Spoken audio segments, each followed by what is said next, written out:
한 시인의 시로 이 시간을 시작하고 싶습니다. 엄마의 기다림이라는 김기녀 시인의 시입니다. 이 시를 제가 볼 때 마음이 좀 짠했습니다. 엄마의 기다림, 얼마나 시간이 더 흘러야 이런 기다림이 끝이 날까? 딸이 내 곁을 떠난다 해도 끝은 아니겠지. 밤이 하얗게 새도록 기다리며 견디는 이 아픔을 잠 못 이루는 이 고통을 얼마나 알고 있을까? 아니야, 지금은 모를 거야. 이상하다고만 하겠지. 이해할 수 없다고 하겠지. 주무시면 될 일을 이렇게 생각하겠지. 노파심일까? 그래도 기다려진다. 30, 아이가 아닌데도 늙는 날엔 바람결에 뒹구는 낙엽 소리, 위층에서 내리는 물소리에도 귀를 쫑긋 세우고 홀로 긴 밤을 샌다. 어서 신실한 짝꿍 만나 알콩달콩 살아가는 딸 모습 보고 싶다. 자식 낳고 키우는 그날이 오면 엄마 마음 알겠지. 아마도 귀가가 늦는 딸을 기다리는 엄마인가 봅니다. 기다리면서 초조한 마음, 약간의 짜증, 불안감이 있다는 것을 느낄 수 있습니다. 엄마만 그럴까요? 보통 기다림이 다 그렇습니다. 아들의 귀가를 기다리는 아버지, 시험 결과를 기다리는 수험생, 약속한 시간, 사랑하는 사람이 늦어질 때 마음을 졸이며 기다리는 애인 등 인생은 기다림의 연속입니다. 당연히 기다림은 지루하고 어렵게 생각할 수밖에 없는 것이지요. 이런 부정적인 감정 때문에 본능적으로 인생은 기다림을 싫어하는지도 모르겠습니다. 오늘 본문 4절에 주님은 기다리라 이렇게 명령하십니다. 다만 기다리라 강조하시는 것이지요.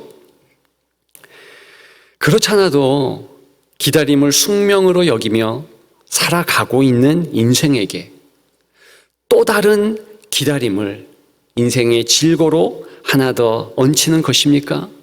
그렇지 않다는 것이죠. 사실 이 기다림은 5월 햇살 좋은 날의 바람 같은 싱그러운 기다림입니다. 인생 최고의 기다림이라 자신하며 말씀드릴 수 있습니다. 저는 이 기다림이, 이 제자들의 본문의 기다림이 저와 여러분들의 기다림이 되었으면 좋겠습니다. 그래서 이 기다림으로 험한 세상 참으로 승리했으면 좋겠습니다. 여러분, 이 제자들의 기다림은 어떤 기다림일까요? 첫 번째는 기쁨의 시간이라는 것입니다. 다시 5절을 보겠습니다. 다시 4절을 보겠습니다. 예루살렘을 떠나지 말고 그랬습니다. 떠났던 한 부부가 생각이 납니다. 글로바 부부지요. 우리는 몇 주간에 걸쳐서 누가복음 24장을 같이 나누었습니다. 그때 엠마오로 갔던 한 부부, 두 제자 글로바 부부를 알 수 있었습니다. 성경 요한복음 19장 25절에 의하면 글로바 아내의 이름이 마리아였습니다. 몇몇 되지 않는 여정들, 끝까지 예수님 십자가 밑까지 따라갔지요. 그 가운데 한 사람이 글로바의 아내 마리아였습니다. 그만큼 충실한 여종이었죠. 남편도 그리고 아내도 다 충실한 예수 그리스도의 종들이었습니다. 그럼에도 불구하고 그들은 예수님의 십자가에 달려 돌아가시는 모습을 목도한 이후에 실망감으로 예루살렘을 떠날 수밖에 없었습니다. 우리 예수님은 어떻게 했습니까? 부활한 바로 그 첫날 오후에 그 실망한 두 부부를 찾아갔지요. 엠마오가 그들의 고향으로 사료됩니다. 그 지역으로 향하는 힘없는 그들을 따라가셨습니다. 동행하셨지요. 그러면서 무엇을 만나서 가르쳐주고 행동하셨습니까? 그것은 누가복음 24장 27절에 의하면 말씀을 깨닫게 하셨다는 것입니다. 모든 성경에 쓴 바 자기에 관한 것을 자세히 설명하셨다. 모든 성경에 쓴 것, 그것은 구약의 말씀을 의미합니다. 예수님 당시에는 구약밖에 있지 않았어요. 그리고 자신에 대한 것을 설명했다. 신약의 내용을 요약해서 말씀하시면서 가르쳐 주신 것을 의미합니다. 오늘날로 치자면 구약과 신약의 말씀으로 가르쳐 주신 것이지요. 여러분, 그 두 사람의 반응이 어땠습니까? 마음이 뜨거웠다. 누가복음 24장 32절에 말하고 있습니다. 마음이 뜨겁지 아니하더냐. 그러면서 그 상황에 이 두 사람의 마음이 불타올랐다는 것을 알 수 있습니다. 감격했지요. 감사가 넘쳤지요. 기쁨의 활활산이 분출하기 시작했습니다. 그래서 견딜 수가 없어서 다시 죽을 수도 있는 예루살렘으로 올라갔던 터였습니다. 다른 제자들은 어땠습니까? 예수님이 부활한 그날에 다른 제자들을 만나셨지요. 아침에도 만나셨고 그리고 늦은 밤에도 만나셨습니다. 동일하게 누가복음 24장 45절에 보면 그들의 마음을 열어 성경을 깨닫게 하셨다 그랬습니다. 성경을 깨닫게 하신 거예요. 여러분, 성경 말씀 있는 곳에 기쁨이 있습니다. 감사가 있습니다. 은혜가 열매 맺습니다. 그래서 성경 말씀이 없다? 기쁨이 없는 것입니다. 기독교가 아닌 것입니다. 예수 그리스도에 대해서 다른 말을 한다? 역시 기독교가 아닌 것입니다. 성경 말씀이 있고 예수 그리스도의 말씀의 향연이 있는 곳, 당연히 기쁨이 있죠. 그래서 기독교는 기쁨의 종교가 맞는 것입니다. 여러분, 오늘 예루살렘에 머물면서 예수님께서 머물라 명령받고 있는 제자들의 상황을 생각해 보십시오. 이미 이러한 말씀의 깨달음과 확신이 있었습니다. 기쁨이 충만했지요.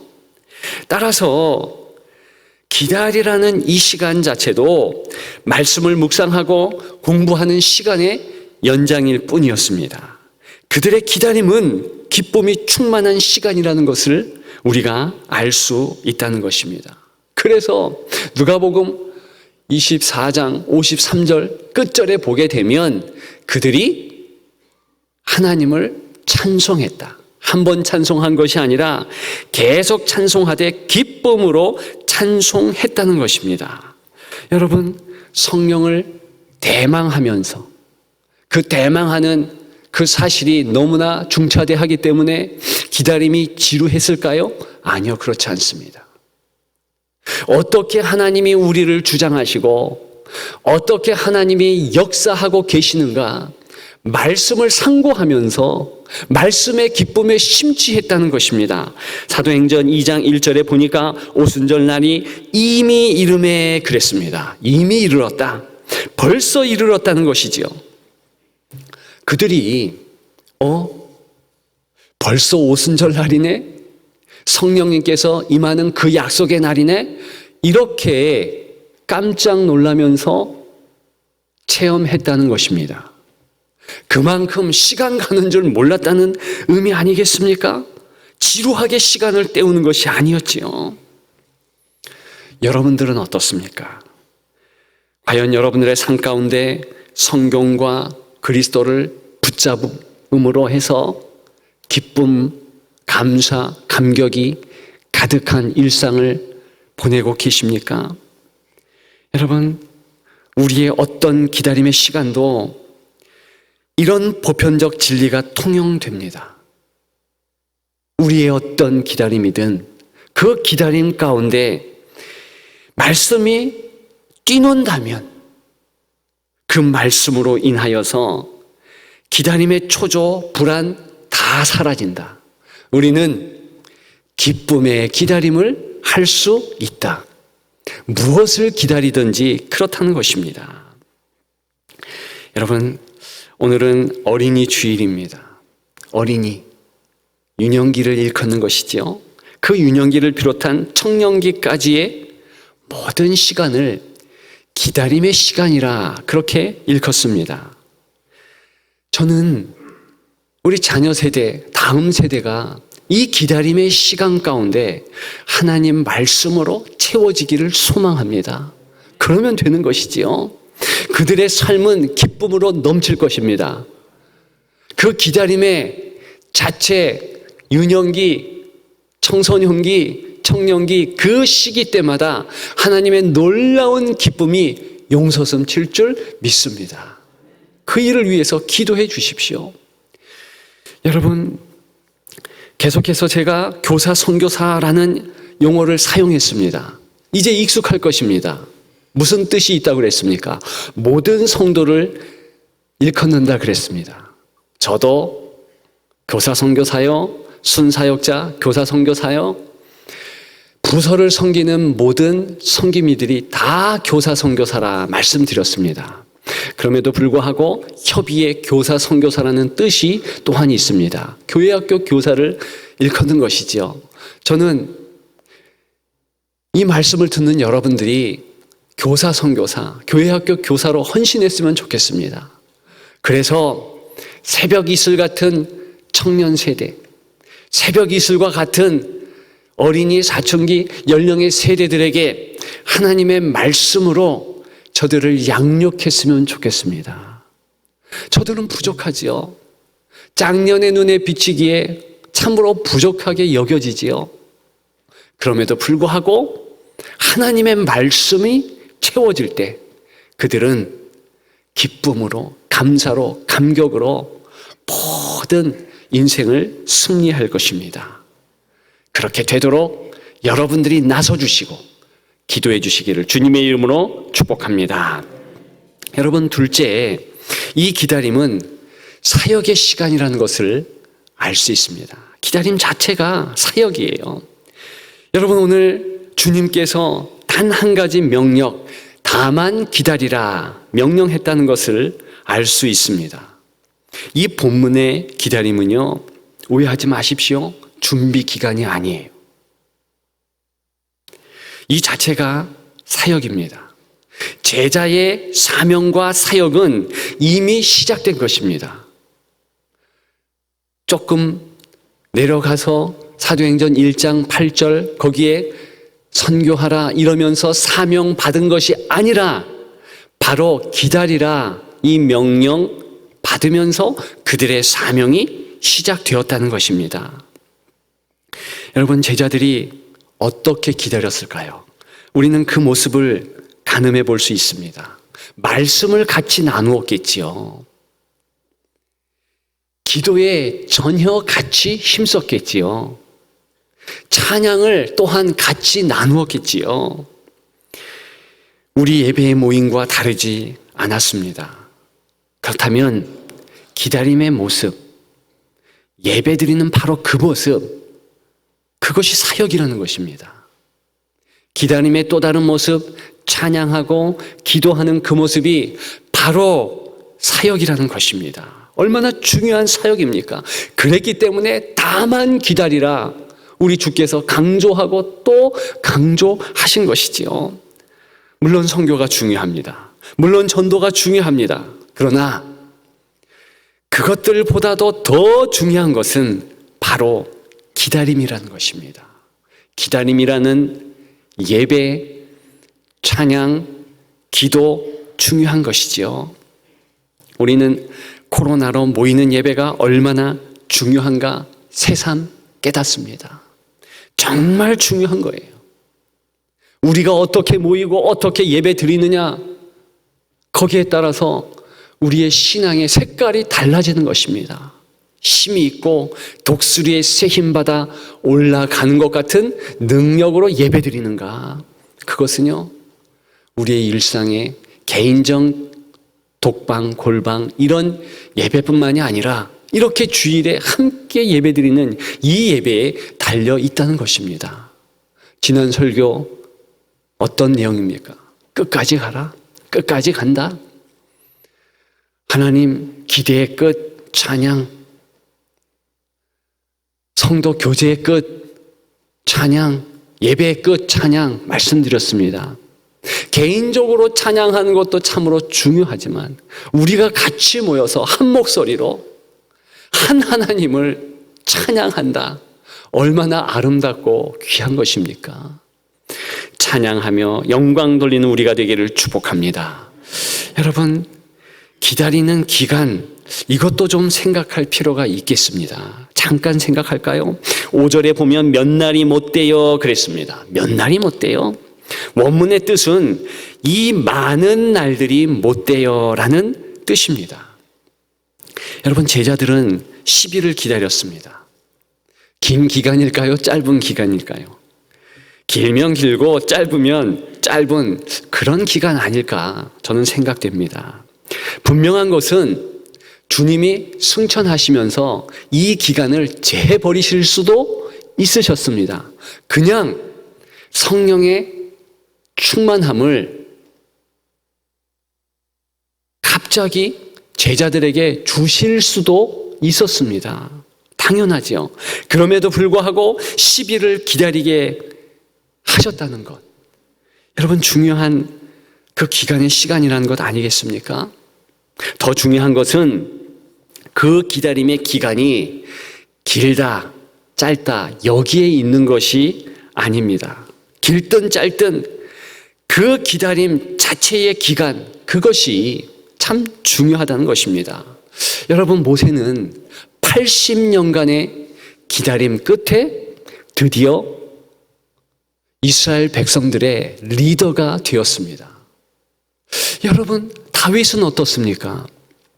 그가 10수년간의 광야의 기다림 끝에 드디어 이스라엘의 왕이 될 수 있었다는 것입니다. 우리의 주님은 어떻습니까?